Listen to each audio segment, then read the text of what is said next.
I'm out of it. Well, here's what you need to do, people. You need to find whoever it was, if it was a bank you dealt with or a loan company or whatever, preferably someone that was dealing with a bank, okay? Because not only are you going to put the individual that defrauded you by signing the document first, and by the way, now that you've got that individual, you can subpoena that mortgage now.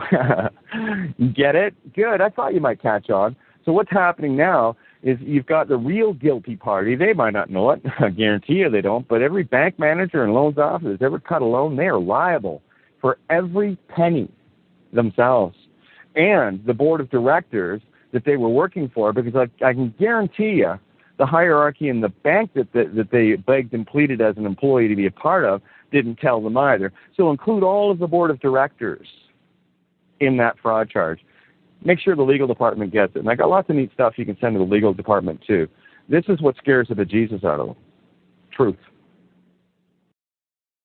You might as well go after the right bank person. Managers know this? Nope. Boy, won't they crap themselves.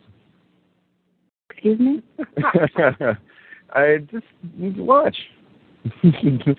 Don't take my word for it. I mean, if you're going to fight, in a court, you might as well go after the right target, because as a tenant, you can't go after the house. But you can go after the fraudulent individual that coerced you through deception and non-disclosure across a desk in a bank somewhere, that they defrauded you unknowingly or knowingly. It doesn't matter. Ignorance of the law is not a defense of or from it. Oh, absolutely. Well. That's what we're going after them for. Part of it is the conspiracy and the deception that's written right into those contracts. Yeah, but again, go after the right individual. You know, I guarantee you there's not many bank managers out there that are up to speed on legal stuff. I know. I've talked to a few. They're idiots. They're programmed idiots. Right, so, no, we're going right after the CEO and president of the bank.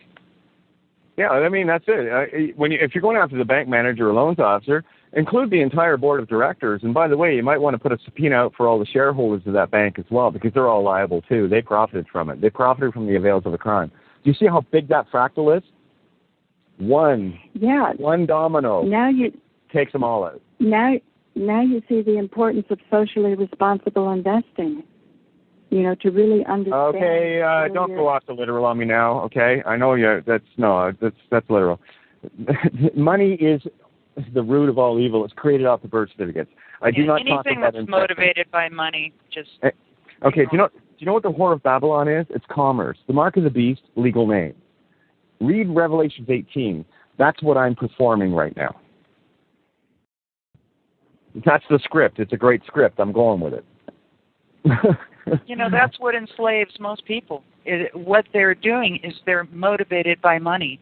Yeah. All they can see is, winning means, did you get the money? And it's not about that. No, not at all. I mean, I'm out 1.2 to 1.4 mil, if you want to talk money, in terms of 48 years of my life. Never mind, that's nothing. They destroyed my entire family. Yeah, me too. They made the closest ones to me absolutely terrified and hate me because of how hard they came against my family. No, I know the parasites. I know them by name. And don't worry, consciousness knows them too. I seek no vengeance. And I do not claim injury either, because if I claim the injury, then who owns it? I ain't claiming nothing. I own nothing. So guess what happens at that point? Those that intended the injury are now the claimant of the injury, because they're the ones that were the cause in the first place. So I just give it back and mirror it. And I watch the world change around me on a daily basis. There's some powerful information, guys. Do not take this lightly. This is the magic key of information. Yeah, they want your soul. Randy Steele in Woodstock, and I just want to interrupt to say that we're going to lose the local public access station right here at midnight our time.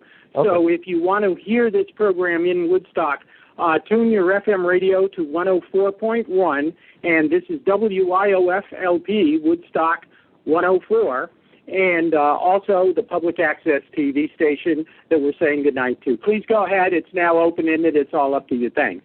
Well, thank you very much. And, by the time we got to Woodstock, we were 500,000 strong and more. There you go. Perfect.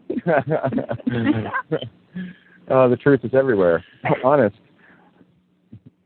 A person I used to like to listen to on Angela Stark was Constitution Man, and I remember him saying that when people go through foreclosures, they rarely come back. It seems like it's a journey in the underworld, and I'm thinking of mythological stories where people would go into the underworld and sometimes emerge with great gifts. Do you feel this is what happened to you, Kate? What we're dealing with is the allegory of the Minotaur in the labyrinth. What you need to do is go to the very depths of yourself. The Minotaur is in you. This is, see, all the masters taught the same thing. I do like to reference Jesus. I call him J-Boy. I reference Buddha, Muhammad, all of the masters, Krishna, all of them, because they all told the same story, just different subplots, but it's the same story. And the bottom line is in terms of Jesus, the Christ, don't confuse the two. Christ is a state of mind. It's not a man or a woman. Okay, this is what people really need to understand about this. It's Buddha the Christ, Krishna the Christ, Muhammad the Christ, Moses the Christ, Jesus the Christ. All these characters that have been played out through history are all teachers of the same story. I just learned how to read the story. A master of this is Bill Donahue. For those that really want to get a good understanding of multiple storylines being brought together, Bill is a master at it. And hiddenmeanings.com is his website.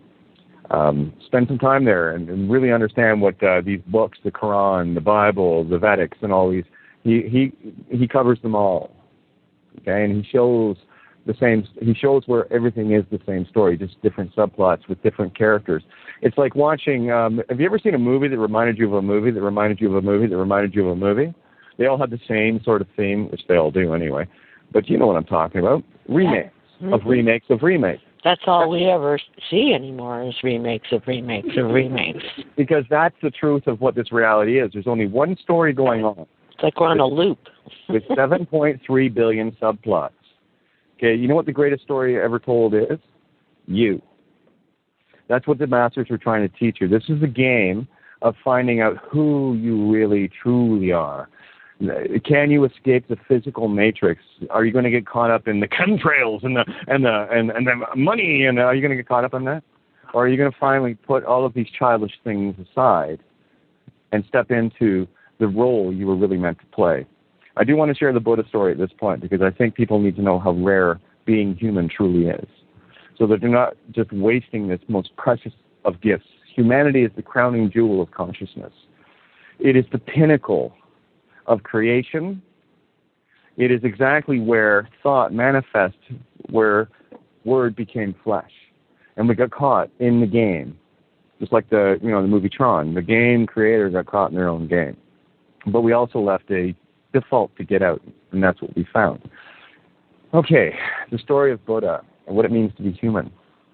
If you could imagine the vastness of the oceans of the world, and in all of those oceans, there's only one sea turtle, swimming around aimlessly, just looking and playing and being and doing whatever. And every hour or so, it'll surface to get a breath of air, and then it goes back down for an hour or so.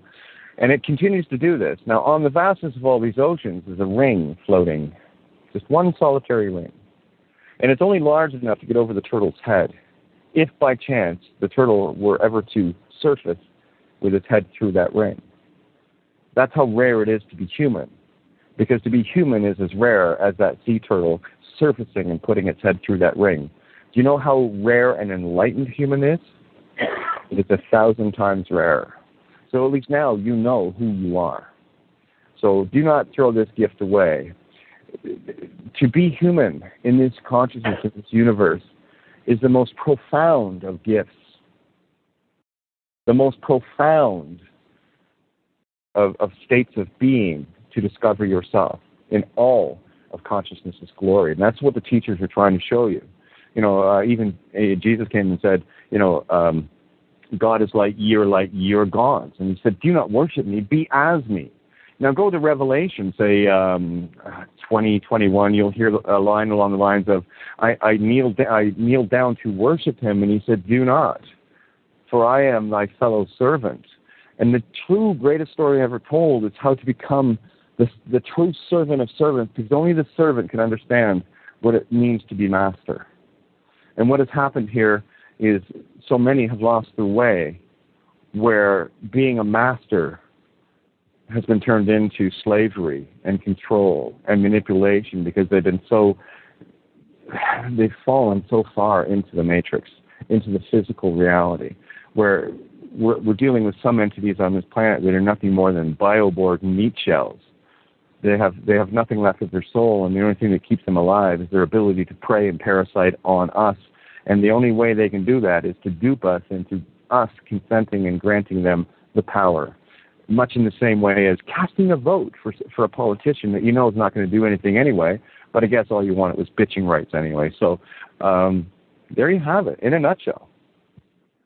You mentioned they want your